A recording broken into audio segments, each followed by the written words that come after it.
Hello बच्चों, कैसे सब लोग आपके समझ में होंगे। कल है आपका 4 तारीख और 4 तारीख को होने वाला है क्लास 11 का अकाउंटेंसी का 2024-25 के लिए ऐसे 1 का एग्ज़ाम। ठीक है, ये ऐसे 1 का यानी अर्धवार्षिक परीक्षा है, उसका ये मॉडल प्रश्न पत्र है। झारखंड शैक्षिक अनुसंधान एवं प्रशिक्षण परिषद रांची के द्वारा ये रिलीज़ किया गया। 40 मार्क्स का है। सभी प्रश्न जो है अनिवार्य होंगे। 40 क्वेश्चन रहेगा, हर एक में आपको एक एक करके मिलेगा। 4 विकल्प दिया रहेगा, अगर कोई गलत हो गया ठीक है तो उसके लिए अलग से आपका मार्क्स नहीं काटा जाएगा। तो चलिए बिना देर किए हुए शुरू करते हैं। इससे पहले मैंने इंग्लिश का, हिंदी का, ग्रामर पोर्शन का ऑलरेडी डाल रखा है वीडियो। अगर आपने अभी तक नहीं देखा तो एक बार जाकर उससे ज़रूर चेकआउट कर लें। ठीक, पहला नंबर से शुरू करते हैं। पहला नंबर में पूछा है, पुस्तपालन एवं लेखा कर्म की प्रथम पुस्तक कब प्रकाशित हुई थी। देखिए ये हिंदी इंग्लिश दोनों है, तो दोनों के लिए बाइलिंगुअल रहेगा, दोनों के लिए ये फ़ायदेमंद है। आपके ऑप्शन है 1494 में, 1498 में, 1496 में या 1594 में। तो इसका सही आंसर हो जाएगा ए नंबर। तो पुस्तपालन लेखा कर्म का जो पहला पुस्तक था वो 1494 में प्रकाशित हुआ था। दूसरा क्वेश्चन है, 2 लाख रुपए मूल्य के माल के बिक्री के बाद वित्तीय वर्ष के अंत में रहतिया का शेष जो है वो 10,000 था। ठीक है, क्लोजिंग स्टॉक जो था वो 10,000 का था।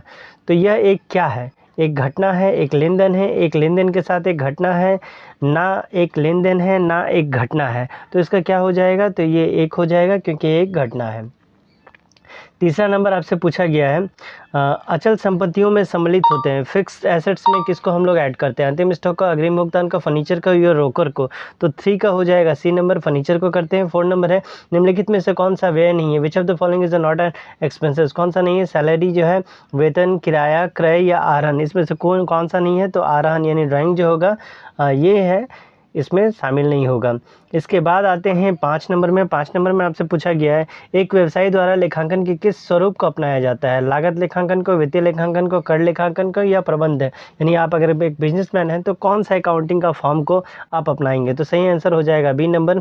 कौन सा फॉर्म को अपनाया जाएगा, तो फाइनेंशियल अकाउंटिंग को, जिसको हम लोग हिंदी में वित्तीय लेखांकन बोलेंगे। 6 नंबर दिया है, स्टॉक के मूल्यांकन के संदर्भ में निम्न में से कौन सा कथन सही है।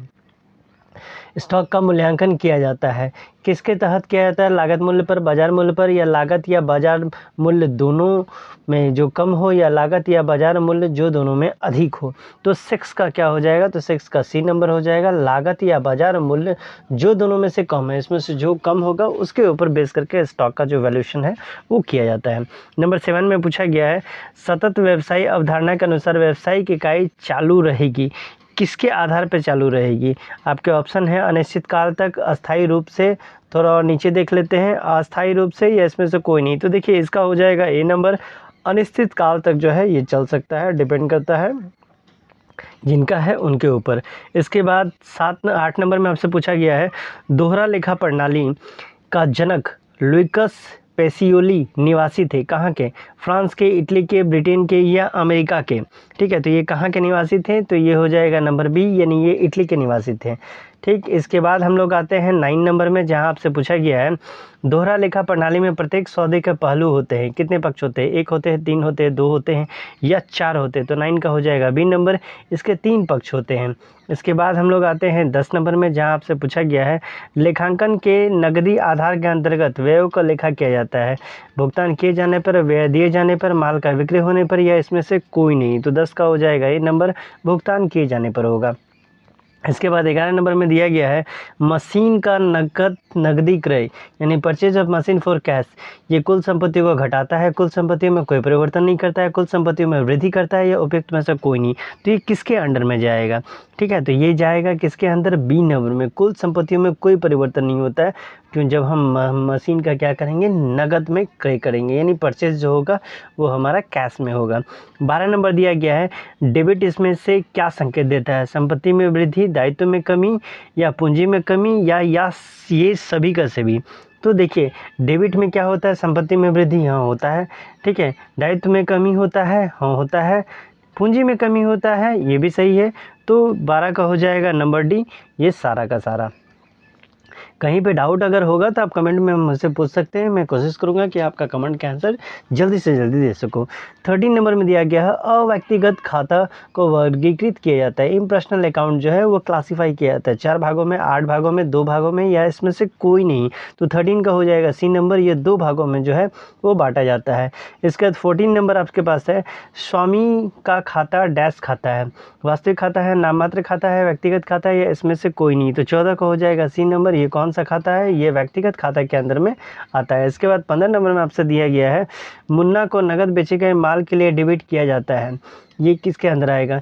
मुन्ना को नगद बेचे गए माल के लिए डेबिट किया जाता है। मुन्ना को, रोकड़ खाता को, विक्रय खाता को, या इसमें से कोई नहीं। तो 15 का क्या हो जाएगा? बी नंबर हो जाएगा, रोकड़ खाता यानी कैश अकाउंट को जो है वो हम लोग डेबिट करेंगे। 16 नंबर में पूछा गया है व्यक्तिगत खाता का संबंध है, पर्सनल अकाउंट जो है वो आपको किससे रिलेशन है? परिसंपत्ति एवं देवता से, व्यय एवं हानियों से, ग्राहकों एवं लेनदारों से, या इसमें से कोई नहीं। तो 16 का हो जाएगा आपका सी नंबर, ये ग्राहकों यानी कस्टमर एंड क्रेडिटर से इसका लेना देना रहेगा। इसके बाद 17 नंबर में आपसे पूछा गया है जर्नल तैयार करते समय उसमें कितने खाते बनाए जाते हैं? 7, 3, 5 या 4। जब आप जर्नल रेडी करते हैं तो उसमें कितने खाते बनाए जाते हैं? तो उसमें जनरली 3 खाता होता है। ये 3 खाता कौन होता है वो आप कमेंट में बताएंगे कौन कौन सा ये 3 खाता है। इसके बाद 18 नंबर में आपसे पूछा गया है अवास्तविक खाते में डेबिट शेष प्रदर्शित करता है, आय को, व्यय को, संपत्तियों को, या इसमें से कोई नहीं। तो 18 का हो जाएगा बी नंबर, अवास्तविक खाता यानी डेबिट बैलेंस जो नॉमिनल अकाउंट का क्या दिखाएगा? तो एक्सपेंसेस को दिखाएगा। इसके बाद हम लोग आते हैं 19 नंबर में, जहाँ आपसे पूछा गया है अंतर्राज्यीय लेन देन की दशा में कर लगाया जाता है, यानी in case of inter state जो ट्रांजेक्शन है उसमें जो टैक्स है वो किसके ऊपर डाला जाएगा, यानी किसके द्वारा होगा? IGST के द्वारा, CGST के द्वारा, SGST के द्वारा, या UTGST के द्वारा। तो 19 के क्या हो जाएगा? ए नंबर, ये IGST के द्वारा लगाया जाएगा। इसके बाद हम लोग आते हैं 20 नंबर में। 20 नंबर में आपसे पूछा है खाता बही क्या है? What is ledger? सहायक बही है, स्मारिका है यानी मेमोरेंडम बुक है, प्रधान बही है यानी प्रिंसिपल बुक है, या इसमें से कोई नहीं यानी नन ऑफ दीज हो जाएगा।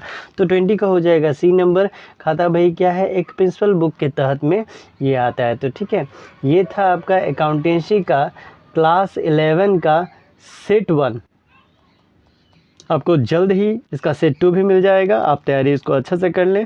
अगर चैनल को अभी तक लाइक नहीं किए हैं तो लाइक कर लें, सब्सक्राइब कर लें और शेयर करना ना भूलें। मिलते हैं अगले वीडियो में, तब तक के लिए bye bye, take care and best of luck for your exam.